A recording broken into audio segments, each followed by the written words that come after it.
Well, after a week of protests and unrest in the wake of George Floyd's death while in police custody, two Tulsans are coming together to spread a message of unity and progress.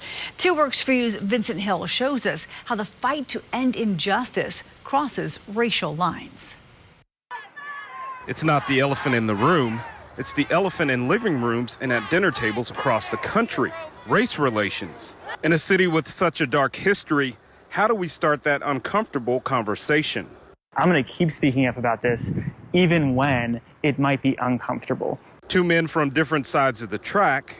I didn't grow up with folks who didn't look like me. Both with the same message, justice and change. Greg Robinson, a lifelong Tulsan, has seen his share of injustice over the years. Before George Floyd in Minneapolis, there was Terrence Crutcher in Tulsa. He says his white counterparts need to understand the frustrations of the black community. What would you do if that happened to your family member? And I think what comes after that is you begin to understand, oh, I will go out there and stand in solidarity. Greg says non-people of color can speak up on behalf of the black community by taking a stand where it matters most. Holding space can take form in a lot of different ways, whether that's in a public meeting and you don't feel as if black people's voices are being able to be heard. He says everyone plays a part in improving race relations, not only in Tulsa, but across the country. All of us have a responsibility to stand up to injustice when we see that, and until that gets done, we're not going to move forward in the way that we can. Nate Morris agrees. He says it wasn't until the death of Trayvon Martin that he began to take notice of racial injustices in the black community. I didn't grow up with folks who didn't look like me.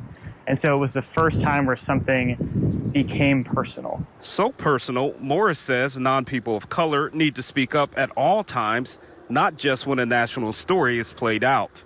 What does it mean to just speak up when it's convenient and it feels comfortable because other people are doing it? The issue of racism, like in America, didn't start with what happened to George Floyd. He says keeping up with the latest social media hashtag is not the answer either.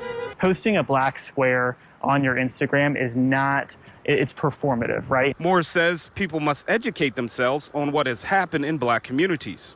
It is not the burden of folks of color to kind of bring you through this process. And spread the message of justice. You have to work to ensure that that injustice no longer exists moving forward for other people. Greg Robinson's message, it's time for a change. Change happens when a lot of small things come together.